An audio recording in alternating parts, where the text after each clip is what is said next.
when I was a kid. Guys like me were brought up to follow codes. Hey, jerk off. What'd you say? What? First, let me say congratulations on the film. And Alessandro, I'll start with you because your character really sort of, in this film, I would say, takes the Tony mantle a bit. So talk about when you first found out from David that you were going to be taking on this role and sort of continuing this really, I would say, epic series that so many people loved. Was it daunting? Yeah, I mean, I felt... Well, I felt just so happy that at this late stage of my career that I'd been given the chance to, have a big lead role in a movie like this. And I had never really had that opportunity before. So I was, I was just so happy that it had come along and that David was allowed to cast who he wanted and that he wanted me to do it. And I was aware of the legacy of the show and how important Tony and this guy's dad had been for so many people. And so, yeah, there was a feeling like those were big shoes to fill. But on the other hand, David was so clever to have designed this new story around a character that never really existed in the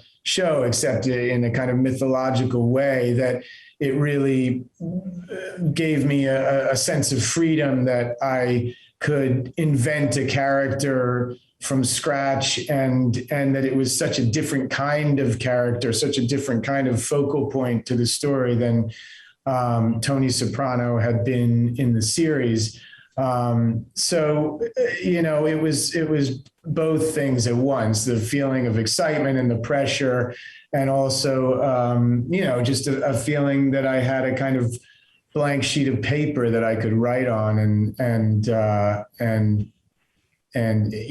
come up with, in my imagination of a complete person.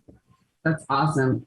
Michael, again, with your character playing a younger version of your father, that just adds an entirely dynamic. So I would imagine those first conversations with David and also with Alan, like, how did that go? Because it's just, I can only imagine what it was like, both exciting, but also emotional. Yeah. It was all the emotions, kind of like you just said. I had auditioned over a period of sort of like 2-3 months. So I didn't have like a moment of like, you got the job, do you want to do it? It was kind of like a slow burn of like auditioning and getting closer to the character and not really even being sure if I wanted to do it, but just wanting to do the best job auditioning. So by the time I had gotten to 3 months, David's writing is just so good. It was all on the page. So I sort of understood this is going to be a different Tony. This is something I can add to this character that maybe hasn't been completely explored in this way. His sensitivity and nerdiness and sort of it surprised me when I read the version of this Tony. And I think when you read something and you're surprised, that's really exciting. So I was really excited to do it and nervous, but I think that the beginning conversations were nothing but great because David's writing. We all understood this character, what his sort of emotional arc was, what his relationship was, because it's so clear on the page, I love that. And Leslie, your character, first of all, I loved what you were able to do with this character. It's really incredible because in the history of gangster movies, let's be honest, Black folks really don't get the best the best way of it. But I felt Harold and so sort of showing a depth to that character is really interesting. And I just wondered what your conversations were with David or with Alan about honoring that point in time, but also, being true to the complexity within the character. Yeah. Like Michael just said, when you work on a David Chase project, you're in the hands of a real auteur, I mean, he really gives you so much on the page to pull from. And then I just tried to, I thought about my grandfather a lot, who migrated like so many, like 6 million Black people from the South to the North between 1910 and 1970. And my grandfather, of course, got to New York City and, like so many, worked in a factory. He worked in a factory for a few decades, retired from that factory. Harold takes a different path once he gets to the North, but the impetus was the same. So I understood that, I understood that part of Harold because I knew my granddad for so long. So when I look on screen, that's kind of what I see, an homage to the reality of an experience that I was so close to as a kid. I love that. And also, this is a bit of a fun one because I only have a couple minutes left, but everybody gets like a fun mob name for these movies, like, Big Pussy and Paulie. And so, yeah, I'm going to ask y'all, what would your mob name be if you could have one, either based on yourself? And Michael, because I'm going to hope that you've thought about it longer, I'm going to start with you. Oh, God, a mob name? I would say that I was like Gossip something, like that's good. Jack in the Mouth. Something. Yeah, that's pretty good. That's me. Y'all got one. Come on. Chris Jackson gave me one. Before I left Hamilton.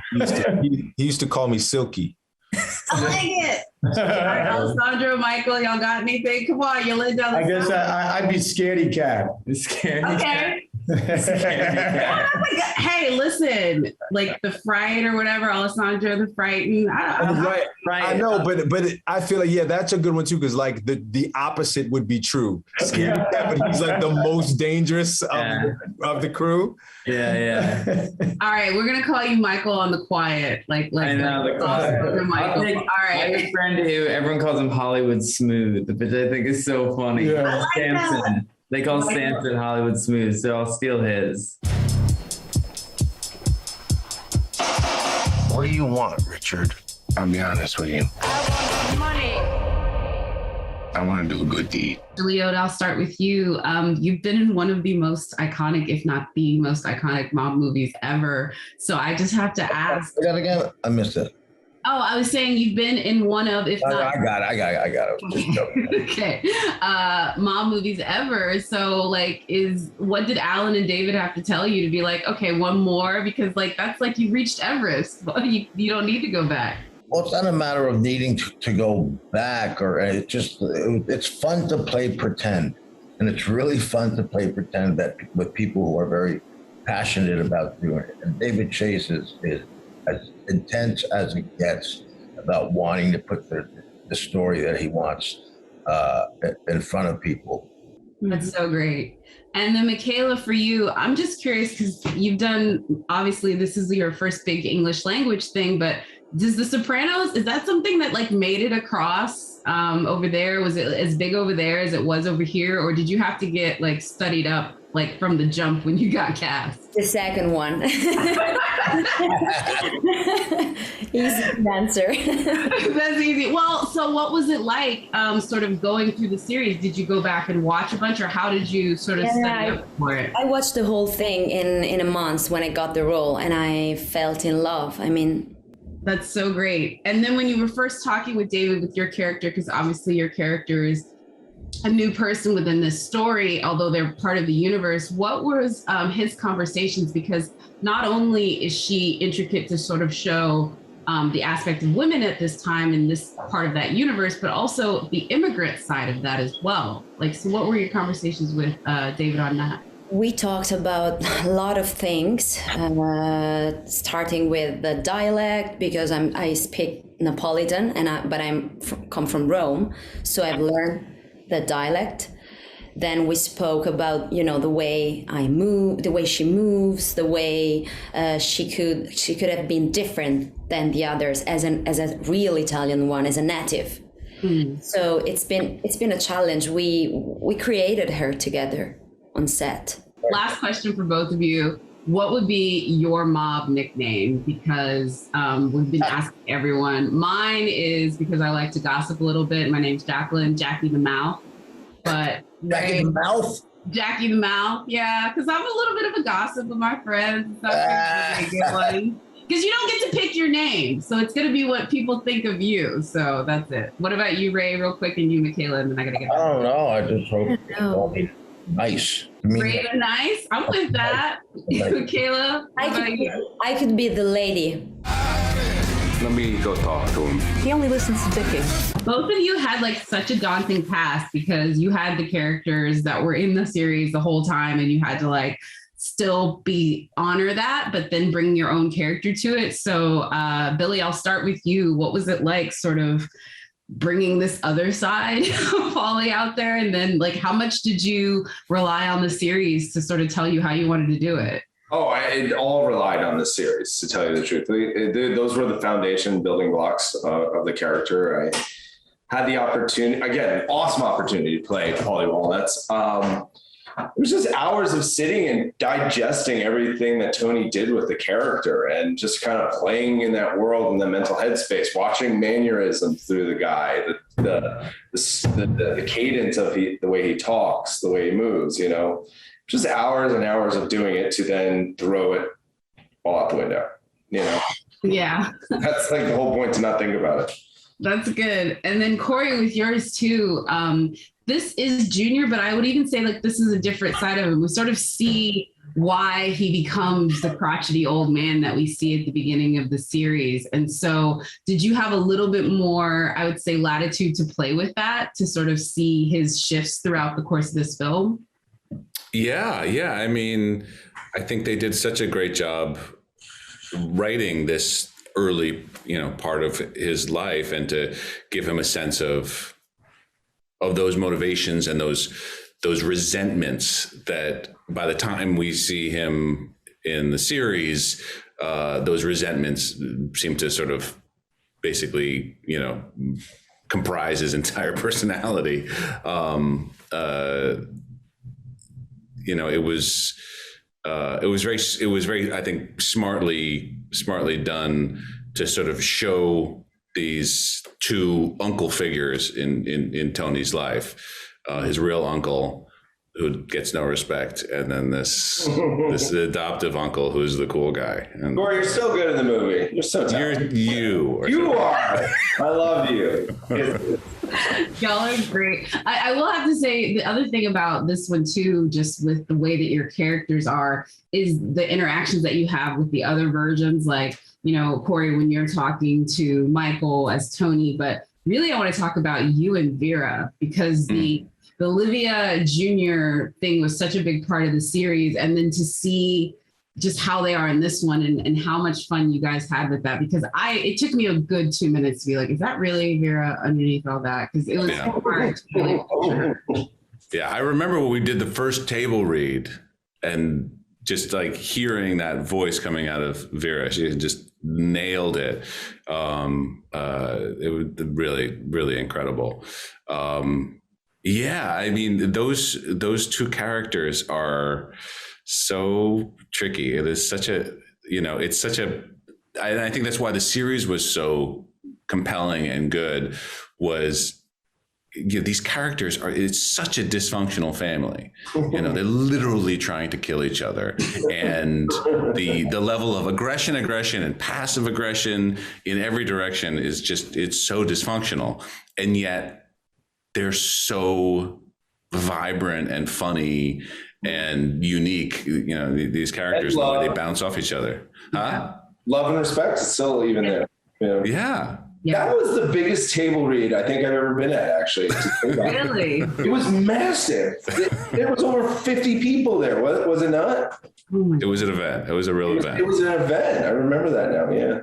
And that's so great to just see this cast, because, from all the new characters that are brought on to also the folks that are carrying over from the series, I feel like all of them get their moment to shine. And there's all those little touches from the series, the callbacks and the sort of Easter eggs. But Billy, I want to ask you, because I even like saw like just from his hair to like him doing his nails at the table. But I was curious if Alan or David talked to you about any of the other Pauly Easter eggs that they wanted to put in this one to make sure you knew about, like, hey, by the way, we're doing this for this reason. No, they did not let me in on it. I just stayed to see as much as I can. But it was more like, again, my journey through this film was like, David, is it okay? Can I do that? Is that cool? Can I, Okay. you know, it's like, Yeah. I don't know. He, again, like, Pauly's journey through this film is, you know, on the peripheral and stuff like that, and just supporting and like building blocks of it. I honestly had fun with it and just, you know, showed up every day with what I thought was the energy of what Pauly brings to the scenes. David, again, was the guy that was the North Star through this whole process. And I just kind of turned to him for advice and ideas and, you know, am I on the path that you feel good with? You know? Love it. So I've been asking everyone this one, and I'll give you mine so you don't feel embarrassed, but I've been asking everyone what their mob nickname would be. I'm a bit of a gossip. Personally? Like personally? Yeah. So like mine, I said, so my name's Jacqueline, and I hate being called Jackie, but you don't get to pick your nickname. And so I would say Jackie the Mouth, because I'm a little bit of a gossip, according to my friends. Hey, stick it in the mouth. That's what they say. So I know you don't get to pick your nickname. So that's what my friends would probably go with me. But Billy, what would yours be? It's Billy the Kid, obviously, is like number one, or Billy the Jackhammer. We'll leave that right there. I'm not gonna ask you to follow up because this. I think it's Billy the Jack. Corey, what about you? Sorry, you can follow that. How about cue ball? Say again. Corey, okay. Cue ball. Cue ball. Corey the cue ball. Okay. All right, I'll let you go with that one. But you could have been like Corey the Suave, and I don't think any of the ladies would have been mad about that. But you all right. Well, exactly. You can't come up with your own nickname. So that's true. That's true. You nailed it. You nailed it. I want to do whatever I can to help the family. You've been a part of literally some of the biggest shows on television and really been at the forefront of what we call like peak TV. But what is it about The Sopranos? Because I feel like this show is just different, even from like The West Wing, you did Deadwood, Game of Thrones, obviously, but this show in particular, I find it was like the #1 show when the pandemic hit. Everybody was watching it again. Yeah, wasn't that funny? I mean, that was, we heard about that people were going back to it when they had time. I don't know, my TV career was funny because I came out of film school, you know, not interested in TV, looking down on TV and thinking, you know, I want to be a movie maker like my heroes. And I didn't know that I was going to sort of stumble backwards into a kind of golden age of TV because doing Sopranos and then Mad Men and some of the other ones were wonderful experiences to have, mostly because I was saying no to all the stuff I thought was boring. And so the things that were really exciting, like when they sent me the pilot for The Sopranos, and I thought, wow, what is this? It feels more cinematic than, you know, the most movies I'm seeing, and it expects you to be a little bit more intelligent when you're watching it, but it pays you off in sort of genre ways too.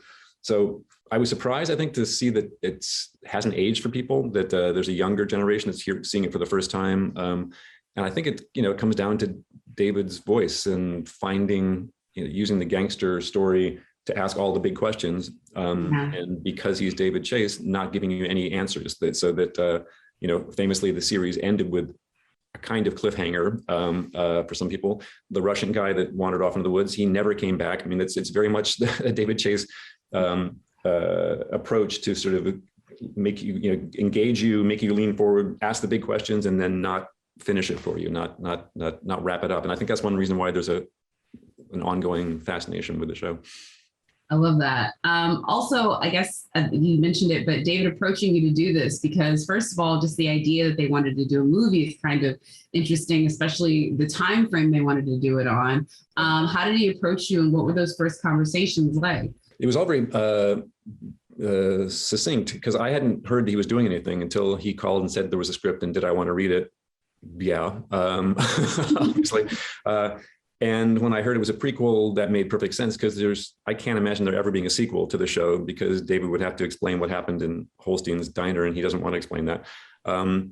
And so reading it, realizing it was going to be the same tone it just became clear that this was a great chance. There aren't that many movies being made by studios that are character driven like this, or psychologically curious like this, or as dark as this. And it's because of the love for the show that we were able to, sneak this one in.